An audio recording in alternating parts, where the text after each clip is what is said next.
Hello. Hi, good evening. Assalamu alaikum. Should I start? Yeah, please do start. I'm here because I have a lot of respect for Atiqa ji, and she told me about this this occasion. So she's going to be basically leading the conversation. I'm just sitting here and nodding. Thank you. So when I discovered that this conference was taking place, I sort of spoke to Seema, who's a very dear friend, and Sarmad. And I said, you know, when we talk about advertising, we always talk about the corporate sector, about brands, about product, about customer. How about the people that are put to work to endorse the brands? How about the actor and the celebrity that is always asked to come on board to help encourage a larger mass audience to sell the product or sell the idea? So maybe we should have a conversation between two actors and see how we feel about the process of advertising. And along the way, Fawad and I would like to share some of the challenges of celebrity that I think some of you would be interested in as well. And so AdAsia committee agreed, and then I spoke to Fawad, and he was very gracious and understood where I was coming from and has been kind enough to make time for us today. I believe that Fawad Khan is one of the biggest stars Pakistan has produced to date.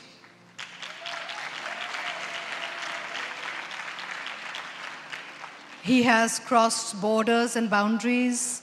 He has made us proud wherever he's gone, has carried himself with great dignity, and has never forgotten that this is home. And so I felt that he was the best person to request to join me today and give a perspective on what it's like to be on this side of advertising and what it's like to be actor, person, celebrity. And I'm here to facilitate you and to also share perhaps a more senior perspective, because I've been in this business 30 years now, and I've had the privilege of endorsing a lot of very high-end brands in Pakistan. So I've been part of the advertising fraternity as well. So Fawad, where would you like to start? Should we start with the first point we discussed, you know, who's the actor and who's the person in us? Sure, sure.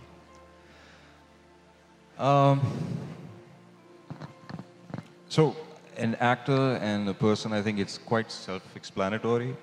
They're two very different entities, but more often than not, they kind of overlap. Especially over the years, I think, as the entertainment industry has grown all over the world, there is more and more of an overlap, because a lot of the actors now make choices based on what they feel comfortable with. Earlier on, this was not the case. Either you were up for the gig or you were out of the game. But now I think actors have more and more, the person has more and more freedom when it comes to choosing the kind of roles that they take on.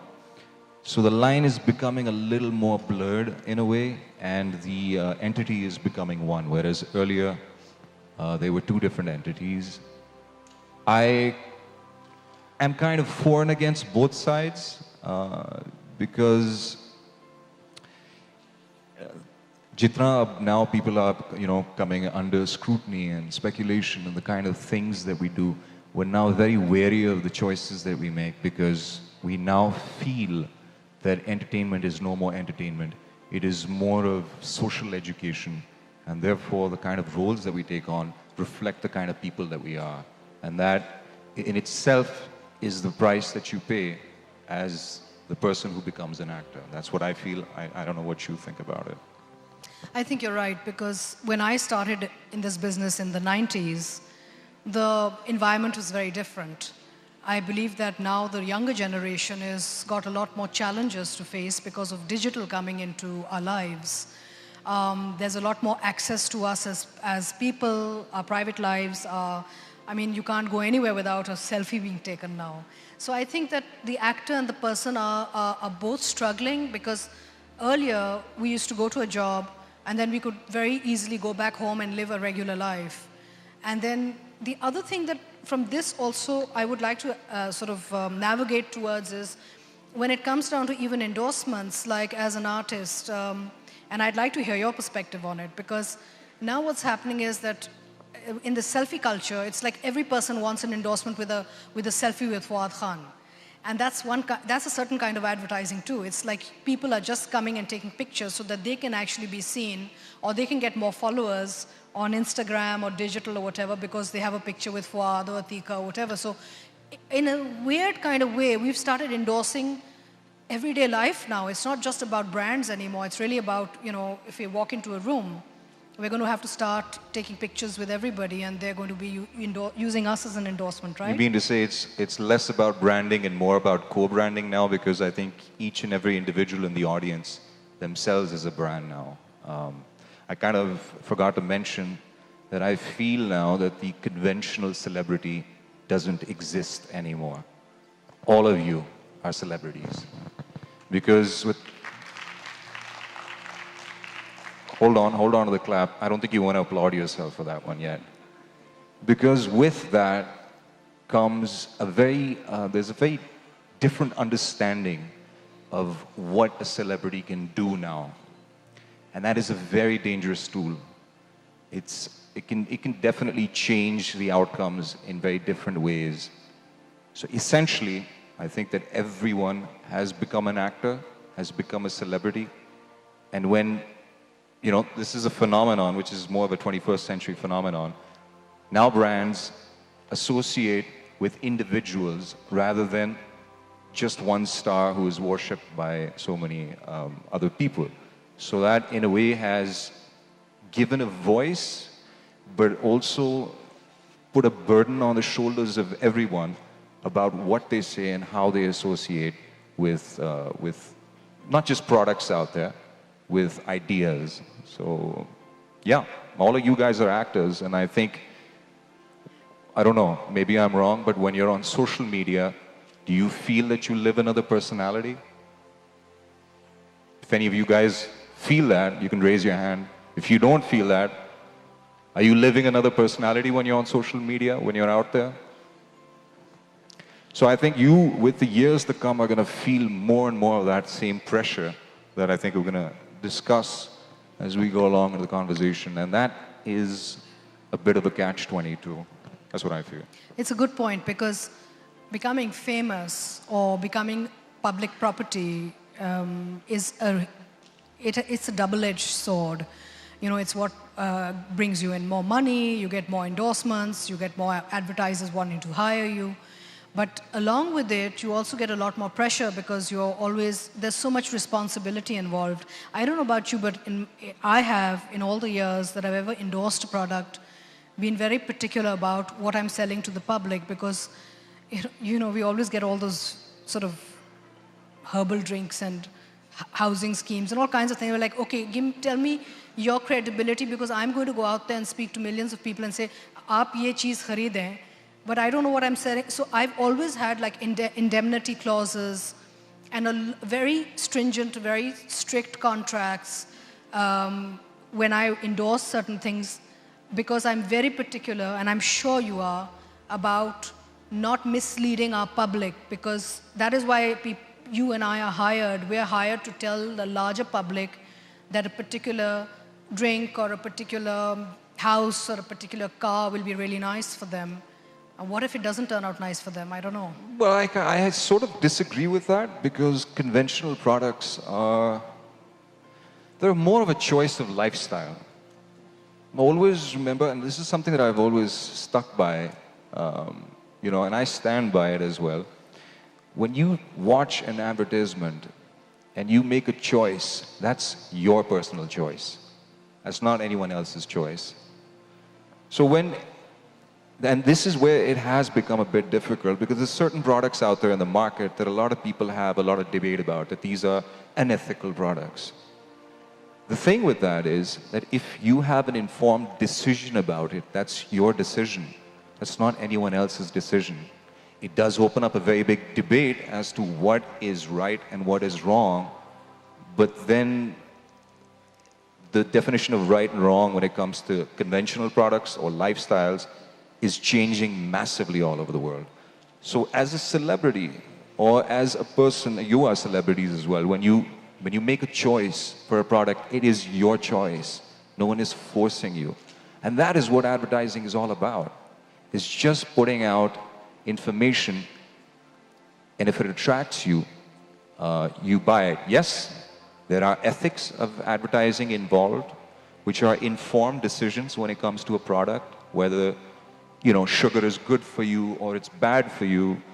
And now in this day and age of so much information online and from your doctors and everywhere else, you can make that informed decision for yourself, whether it is an everyday lifestyle or it's a luxury that you want to afford on the weekend. So I feel that as far as indemnity and as far as caution when it comes to products, conventional products, there shouldn't be so much pressure on any of you guys as to what you want to choose or adopt as your lifestyle. Because you feel that if you say these things or you present these things to other people who are watching you out there, are going to get influenced, it's their choice. You're not impressing it upon them. You're just informing them. So how do you feel about where you are at this stage of your life? Let me ask you a very personal question, because I'm sure a lot of people are very interested in what you're doing and how you handle all this, like, because, mashallah, you've done so well. And you're not just a huge celebrity within this country, you're a huge celebrity anywhere in the world because people recognize you everywhere. I mean, you've got huge Pakistani audience, Indian audience, Bangladeshi audience. I mean, anybody Urdu speaking, frankly. How does it feel? And do you miss just being invisible sometimes? Well, I'm very invisible these days. I consider myself to be a bit of a recluse. Yes, there were 4 or 5 years in the middle when I was very seen, very everywhere. But I've always been a bit of a reclusive person. I enjoy my space, and this is what I consider entertainment as. If I do something, and if you like it, you go and watch it, you enjoy it, and you give me your appreciation, and I'm very thankful for it. But a lot of the times I feel that that's kind of what I do for a living, but that's not really my life. So that's why I just enjoy living it out in my What privacy, happens yeah. when you go to your children's school for a PTA meeting? Nothing. It's easy? I think, you see, the thing is, celebritydom or this whole aura of celebrities is something that has hit Pakistan not too long ago. Correct me if I'm wrong. Do you guys feel that? It's made a resurgence recently in the past 15-20 years. Pehle 80s, 90s mein tha, phir thoda sa decline aaya, phir industry phir uthi, the industry resurfaced and then went back down again. So this, I feel, just going out there is something that's a bit new, and people are getting very accustomed to it very fast. So when I go to my children's school, I don't feel that kind of thing. Yes, at one point in time, it was very overwhelming. It was very in your face, but it's not like that anymore. I think they're beginning to treat you more like humans. Well, I just watched you here today and I disagree, because it's like, nobody leaves you for 5 seconds. So I think you're underselling yourself a little bit here. So what is it that you think should be happening in the world of advertising in Pakistan? How do you think that we should be, do you think that concepts should change? I always get this feeling, even when I'm like part of a brand and I'm endorsing a brand, I always feel that right now, advertising, creativity-wise and sort of concept-wise, is kind of following the same archaic formula, sort of branding. I don't see a lot of very interesting, unique ideas out there. I did see a couple recently, like for instance, I would really like to say, for instance, there was the Lipton Chotu campaign, right? Which one? Lipton Chotu campaign about the children having, educate children, children who are working in tea shops and as car mechanics. I mean, just take children off the streets. And so Lipton actually put their money where their mouth was and put the, this campaign out called Lipton Chotu, which was all about educating masses that, look, these children have a right to go to school and they have a right to an education. And I thought that was such a wonderful way of putting their money down on a social message that is so badly needed in Pakistan. Don't you think we need more of those sort of ideas out there in advertising in this country? Well, the more you get, the better it is, but CSR, or corporate social responsibility, has been a very important part of advertising, and a lot of advertisers out there are very aware of it. Just another product from the top of my head is, I think, don't sue me for it if I get it wrong, whether it was Multi-Foam or was it Diamond Foam, but it was a mattress brand, Multi-Foam, right? Which had put up these day beds that just converted into beds, or then turned into billboards in the night in different locations, so homeless people could sleep on them. It's not. I think it's a step in the right direction. It's not the end solution, but I think a lot of brands do participate in corporate social responsibilities. And as far as I've been associated with the advertising industry, for whatever number of years I've been active as an actor or as a brand ambassador, there is something or the other that some brand is doing. Like Pepsi did Liter of Light. It works on other CSR activities as well. So it's great that it's becoming more and more common. And like I said, the more, the better. But it has been there as a part of advertising culture. Actually, it's a good thing you brought up Pepsi, because Battle of the Bands, good idea. I mean, encourage youngsters with talent to come out and put the money there. Coke Studio, very good idea. How you can encourage a byproduct, which is music industry, and co-brand with it, and so you get the endorsement, and the talent gets a platform. And I think we've been pretty successful with these sort of ideas or formulas where the multinationals have actually gone in towards co-branding a certain trade. Because like Coke Studio is seen and heard all over the world. And I think Pakistan's Coke Studio has been phenomenal. It's huge. Everybody around the world listens to the music. Pepsi Battle of the Bands is completely different, because it's all about emerging talent or new kids, which is also very required because we have a lot of children here who need platforms. So that's also another way for brands to actually help society grow, rather than just doing cold sort of endorsements. I mean, I think that I feel the time where you just had a very nice-looking girl or a boy, off a swing and dancing around a tree and saying, have this drink, is gone. I think, especially in a country like Pakistan, we need society to be engaged with real social issues and needs. How do you feel? How do I feel about it? What? Badnaam. What do you want to know about Badnaam? It's a great band, yeah. Acha. You want me to talk about Badnaam, you're saying? As an example, you're saying? Yeah, there are a lot of emerging bands, and Pepsi Battle of the Bands, I believe, even our band, EP, started out in 2000 and, was it 4, 5, I believe? 4, yeah. And yeah, so this culture has been there. Pepsi, I'm sorry, I am a brand ambassador of Pepsi, so a little bit of disclaimer here. I'll be talking more about them, but that, not because I'm their brand ambassador, because I know more of their work. Pepsi, Top of the Pops, Top of the Pop, yeah, which is on BBC, and various, even in Coke has been doing it for so many years. that we do get to see a lot of emerging talent, but more so now than before, and it's more accessible to everyone, which is one of the upsides of social media, which I'm not a very big fan of, but that's where you have to give the devil its due.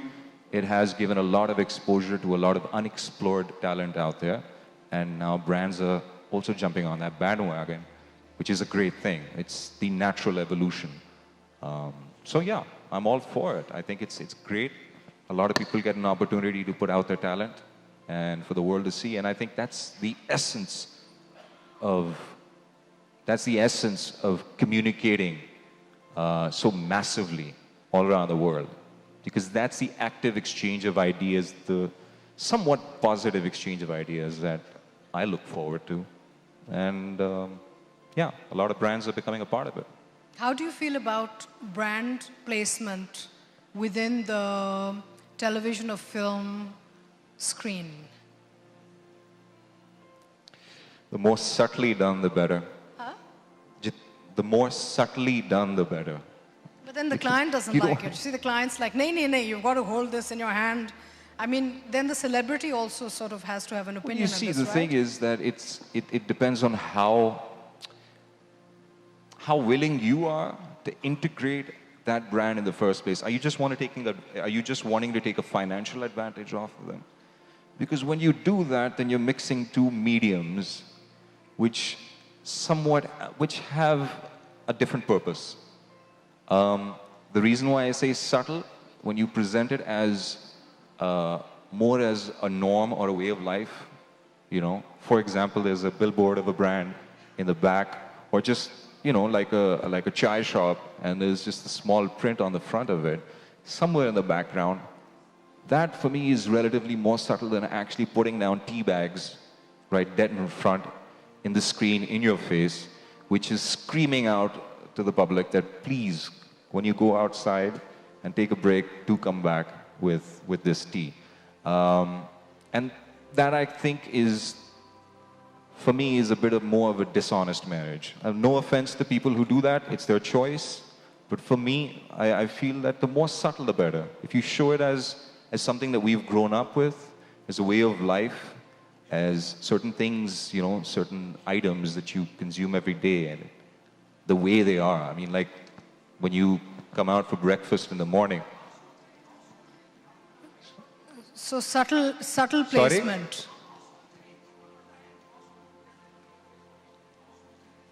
यार मुझे आवाज नहीं आ रही. House full. Acha. So we're not being allowed to take questions, okay? So maybe we can have a discussion afterwards because I can't hear you, right? So basically, subtle placement is okay. I feel, again, there's nothing right or wrong about it, but this is my opinion. And it seems more honest that way, to me. What would you like to ask the advertising world sitting in front of you today? I wonder, I mean, I wonder what's going on with advertising in general, right? I have a lot of very dear friends in advertising, and we exchange a lot of words off and on. So I don't know. I don't have any questions. Do they hear you? Do they listen to what you have to say? Like, it's becoming more. It's a more collaborative exercise now. I think it always was, but more so now, because I think there's a very speedy way of gauging the public response, and therefore they come back to you with it. They say this was great, or maybe this didn't work, and how can we sort of work on it? Because at the end of the day, the person in the advertisement kind of becomes the face of it, so they have to sell it the best they can. So it becomes a collaborative exercise. So I think there's an active discussion going on amongst creative individuals of the entertainment and advertising industry. Let's talk a little bit of craft. I'd like to know, where do you get your inspiration from? Or where do you get, like, you're in a moment, right? As an actor, like when you're in a moment and there's a particular thing you want to do a certain way. Where do you get the build-up to do a particular scene, whether it's romance, or it's emotion, or it's anger? What inspires you? What goes through your mind at the time when the director says, Acha ji, you have like 5 minutes to prepare and then we'll be ready on set and please come and ye scene pad le aur ye kar le? For me, I think it's more spontaneity.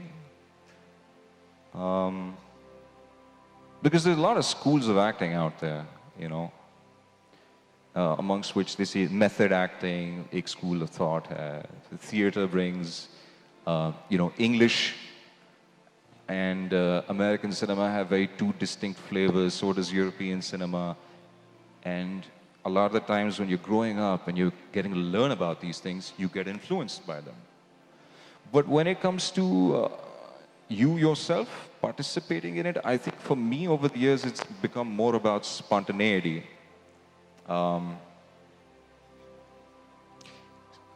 David Mamet is a very you know, well-known playwright, and I think in one of his books he mentions that all you need to do is just know your lines, have a good posture, and just deliver correctly. You know, have good, you know, pronunciation, elocution. So the rest, everything takes care of it on its own. And as the years go by, maybe I'm becoming lazier, but I'm subscribing to that philosophy more and more. I tend to take characters home sometimes. It took me a long time to learn to detach and not take that particular woman home. Like I remember I did a play called Nijat many years ago for Pakistan television. And it was so interesting because, you know, I played a lower income woman with a lot of issues. It was basically a project that was funded by Johns Hopkins, and it was about family planning. And it was a very depressing character to play, and for the 2 months I was in her life and role and her skin, I used to come home so depressed, and I said, you know, I've got to find a way not to carry her home. Has that ever happened to you? Many a time. Did you ask yourself why you do that? Why do you do that to yourself? I don't know, because I still tend to go into the person's life. Like when I get offered a role, I listen to the one line, then I read through a bit of the script, and then I ask certain questions like, what's her backstory? What are we trying to say here? You know, what are we trying to tell society? Because see, drama and film is also another way of actually endorsing an idea within society. You know, Pakistani drama is a huge and powerful tool everywhere in the world today. I think nobody can touch us as far as Pakistani Urdu-speaking drama is concerned. It's an indigenous product that we make and we sell to the world, and it depicts, it reflects, and it's a reflection of our society. So a lot of times when I'm offered a certain role, I'm like, what am I trying to say to women watching this or to people watching it? Am I trying to change a mindset? You know, I mean, we do know that theater in the olden times started off as a propagation sort of a tool. So when we say something on a small screen, big screen, stage, platform, it is kind of influencing people. So I used to start taking a lot of these characters home because to sign the character, I had to believe in her first. Just a quick question there. Do you think it is right to be influencing people? No. You're projecting your morals on. I think this gentleman needs a separate session for himself. Yeah. It's not that let's have one for you after we're done. Yeah. You know, you can come up here and you can talk. I'll listen. I would love to. It's not like one wants to influence people, but in a country where the literacy rate is still very low, you know, I've gone into like small rural areas where people can't read and write, but they watch television. And now even digital is very limited because how many people in the rural have computers? Or okay, maybe mobile phones. I think the outreach will increase when we have a lot more content in our hands. But even in the digital world, it's very limited when you go out of like the urban centers. So in a country where the literacy rate is really low, television drama is a great influencer. And I have a great issue, even personally, like I'm part of the problem of this Saas Bahu right now. You and I have been a part of this problem too, where we've done Humsafar. And in Humsafar, I mean, I was, the Zalim Saas and you were the poor boy in the middle. And, those stories I think need to start changing as well. We need to start to reflect a lot more ideas and drama, because those are influences as well that we bring into a society that still has a huge gap in literacy. And I think the advertisers sitting here, the corporate sector sitting here, should also start to sit on the table with other stakeholders like directors, writers, actors, and talk about how the influences should change through the mediums. What do you say? Well, personally, I'm not for... It's a very dangerous thing I'm about to say. I'm not for influencing people. I think you have to develop your own ideas and come to a table where you can actually have a civil discourse. When you say influenced, like I say, it being an informed decision is a different thing. But when you're preaching a certain moral of the story or preaching the outcome of what is right, who the bad guy is, and what happens to the bad guy, it becomes a bit preachy. And it's a very fine line where you come across movies and dramas that actually talk about outcomes from the perspective of how they affect people's lives and leave the decision up to the audience of what it has done right or wrong to them. But when you actually set things up in a way where you want to preach your sense of morality to the audience, I feel that's where the approach becomes very dogmatic. And therefore, I just feel very jittery approaching such topics. Because that is a problem. That is a problem that we're facing, not just in Pakistan today, but all over the world. You're either on one side or the other side of the fence. There is no round table anymore. There's just this one big fence in the middle and you're talking across it. And therefore, it's either you're right or the other person is right. Either you're wrong or the other person is wrong. And it's no more about having a civil discourse. And that's the fine line where movies, dramas, anything, any visual medium, any audio medium, anything that projects a voice unidirectionally, that's the Achilles heel there. Because you can't hear what the other people have to say. You may not like it, but it's an opinion. And what you're projecting on screen is also an opinion.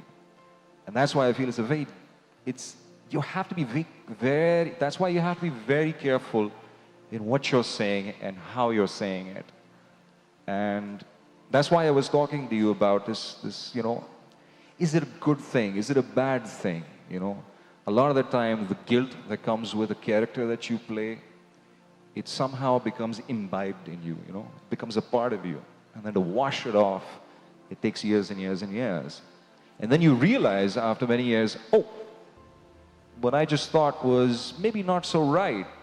And it's a different story altogether now. I'll give you an example. There are a lot of documentaries out there right now when it comes to nutrition. And they're talking about how you should adopt a certain lifestyle when it comes to food. Some documentaries suggest you should go on a completely carnivorous diet. And some documentaries suggest that you should go on to a whole food plant-based diet.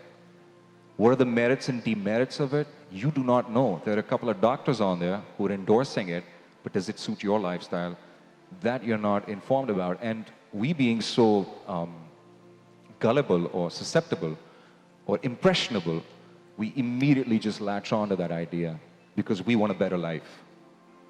And that's just an example of documentaries. So I think as the future unrolls and unfolds itself, actors, directors, advertisers, everyone, I think, has that kind of a, I don't want to put this responsibility on your shoulders because it's a choice at the end of the day, but needs to think about that more actively.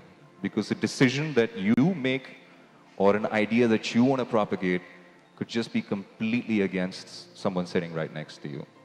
So if you want to put that idea out, put it out in a way that it becomes something that is food for thought and not a dogma. So then there's a contradiction involved here as well, because when we talk about how we don't want to be influencers, but the advertising world wants us to influence, and our social responsibility side of us goes into conflict, doesn't it? I mean, how do we kind of balance that then if we're not trying to influence people or propagate people a certain way? Sorry, again, what was the last part? CSR, like, for instance, if you want to pick up a social cause or you want to pick up something that helps society, then if we're not wanting to be influencers, then how do we actually figure out the divide between your social responsibility and what you do as a commercial venture? It's like a contradiction, right? No, I think that kind of, like I said, when it comes to advertising, I feel that I mentioned earlier as well that it's an informed decision that you're putting out there. You like this flavor, you like this car, you like this color, pick it. Nowhere are they saying that this is the only thing you should get. It's if you want it, we might have a solution for it.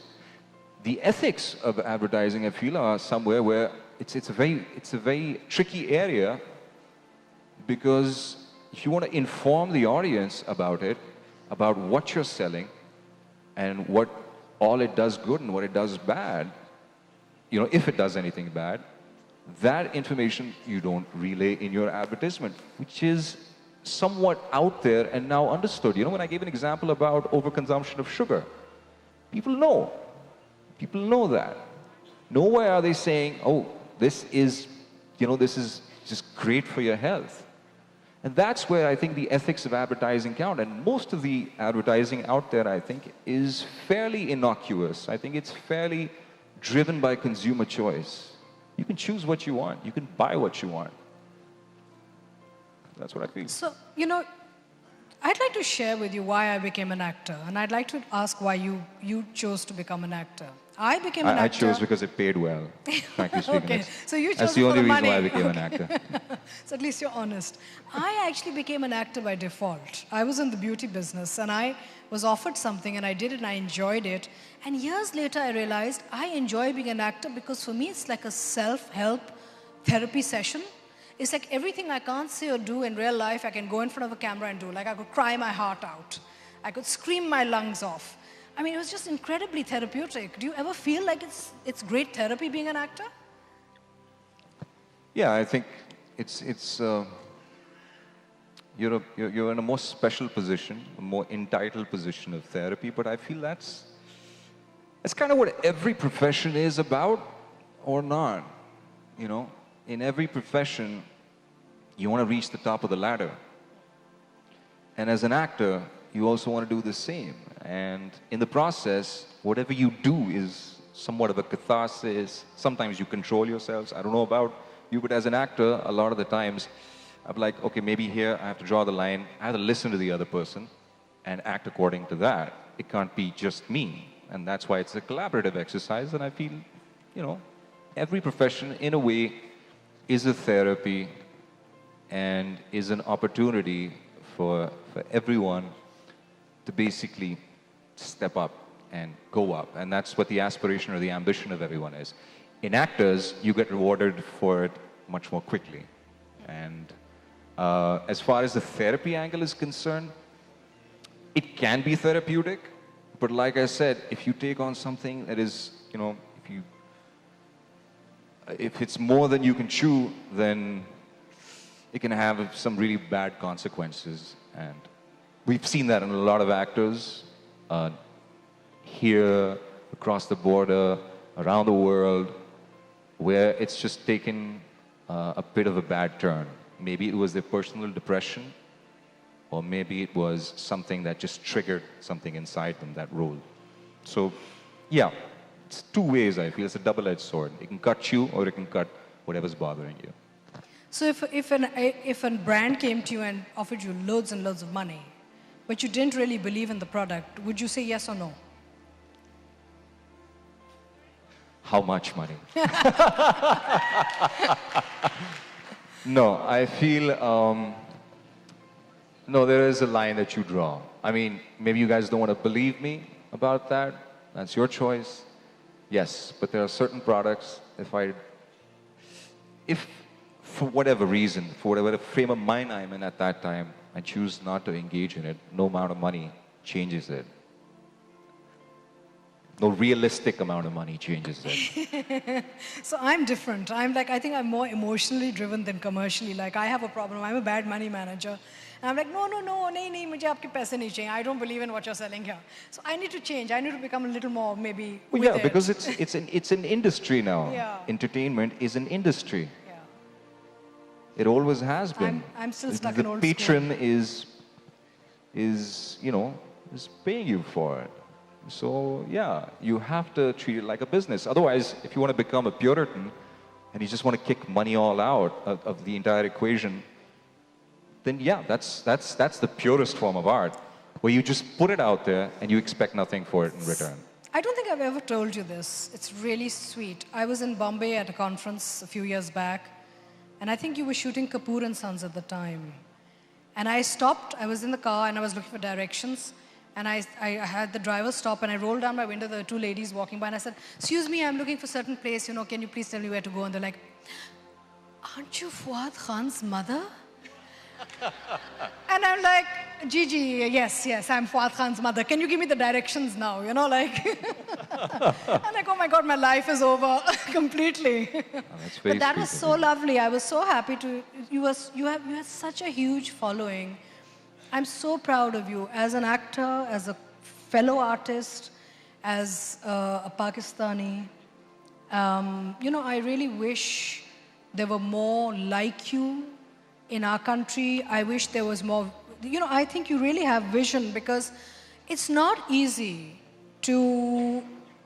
Okay, fine. You get fame, you get success, you get a following, but to carry it as beautifully as Fawad has done is not easy. It really isn't. You have to give up so much of your own life and your privacy and your wife, your children, your husband, like your family. It impacts everybody. My kids stopped going out with me a long time ago.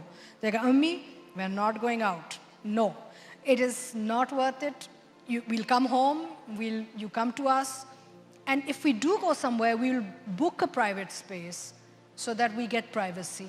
So it changed my life and my family's life a lot. There was a lot of pressure. So hats off, because I can only imagine, and also hats off to Sadaf, by the way. People don't realize, and I don't think we give enough credit to our partners. My partner's sitting here, and he's like, "You're a diva." I'm like, "I'm not a diva, I'm a struggling diva. I still haven't figured out how to handle this. It's really difficult. I love my work, I love my craft. I love the fact it's given us respect and a way to live and, run our homes. But the lack of privacy part of it is so hard. The human side of it is so hard. And the expectations are so hard. I mean, what sort of expectations do you think people have from someone like you? Your partner or people you're talking about? People in general. Partner has to just deal with it, right? No, I think everyone has expectations. It's always a two-way street.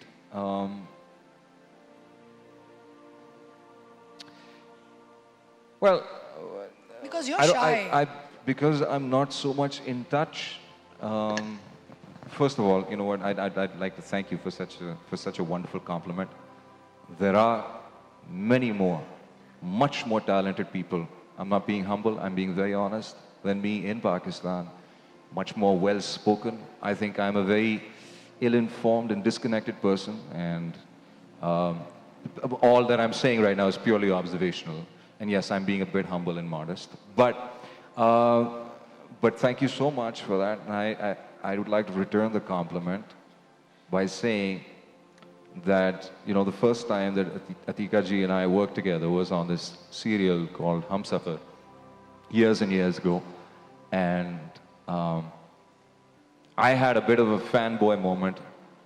Not a bit. It lasted throughout the series. So much so that my co-star Mahira said, "I think you've got more of a romantic angle going on with your mother than you have with me," which is not true. It is pure admiration, and I'm pretty much awed by her. She's very well spoken.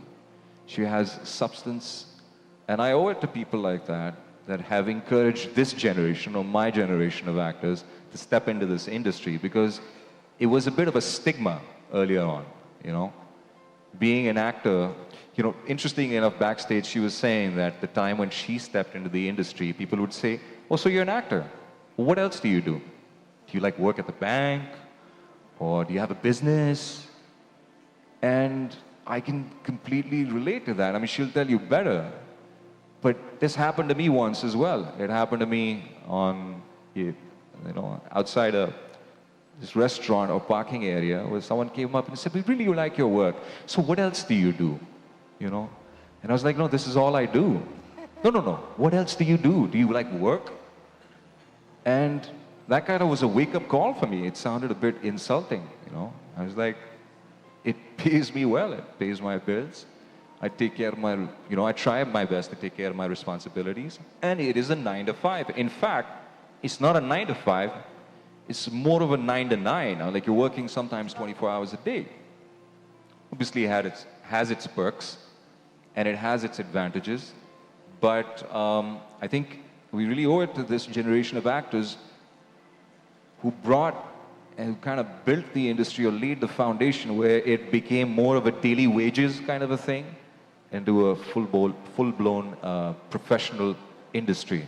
And yeah, and that's the compliment I have for you. Thank you. I think it's because people like you. I want to share here that, you know, I'm sure all of you remember that when you went to make your CNIC cards at Nadra or wherever you had to go 20 years ago, there was always these categories: engineer, doctor, lawyer. Huh? There was a beggar category also? Okay. So there were all these categories, but we didn't have producer, director, writer, actor.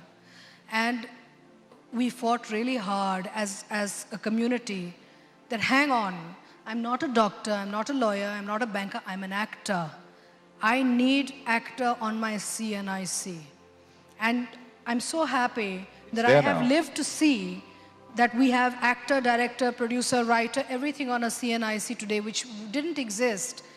And so being able to be recognized and accepted as a working professional in the creative arts is, I think, something that we're very blessed to see in our lifetimes. And the next generation has to carry it through for the next generation, because I have children in the industry already. Yours are little, but eventually I'm sure they'll end up here as well. So giving back is also important, right? How do you think your generation can give back at this stage with all this digital and everything in front of us? Giving back. I've not given back much, have I? I heard some people laughing there. Do you guys give back? Is it just by going to work every day? The silence says it all. None of these guys give back, so they shouldn't expect me to either. I feel, again, like I said, this is a natural progression for any industry, bless you, for any industry which has been there or been around for very long. For whatever reasons, we've had, you know, sort of hiatuses. We've had these short spells of silence when it comes to the industry. It's been inconsistent, and it kept on falling down and getting back up again. Maybe this would have happened a long time ago, but it is happening, which I feel is the natural evolution or progress of any industry that's around there for long enough. And if it's profitable, if the sector is profitable. So, as far as giving back is concerned, my definition of giving back is a bit different. It's more about, if I were to give back, I would want to give back with getting to know you people better. I don't know if that's giving back, because if I get to know someone, my definition of them giving back is for them to be acknowledging what I'm saying and hearing them out. And I think that's the most important form of giving back. Yeah. I think just being you is enough. I think just being you is enough. No. Yeah, I'll tell you why. Because I can just imagine how hundreds and maybe thousands of boys, young boys out there want to become like Fawad Khan, right? And that's also role modeling. See, that's why I come back to our social responsibility. We don't understand what we are doing without wanting to influence people, how we are indirectly influencing people. Can you imagine how many kids out there want to become like you, seeing your success? So you've become an influencer, right? It's not a bed of roses, trust me. But anyway, see, if there's one thing that I'd want to run away from, it's that. Don't think that anyone standing on the stage is always going to be saying the right thing. And I think as celebrities, that's the biggest burden on their shoulder. Even if you're here, that will be a burden on your shoulder. Whatever comes out of your mouth is taken quite literally or is taken quite seriously. And that's why I go back to earlier on, something that is, I feel, lacking all over the world is a roundtable discussion where everyone can exchange an idea. And when you exchange ideas, this responsibility that we're talking about is shared by everyone. And when it's shared by everyone, there's a more fruitful outcome. There's a better outcome. Often, I think we confuse the heroes or the heroines or the actors or the actresses that play certain roles on television or in film to be infallible. That's not true. That's just not true, because one role that you expect them to become that.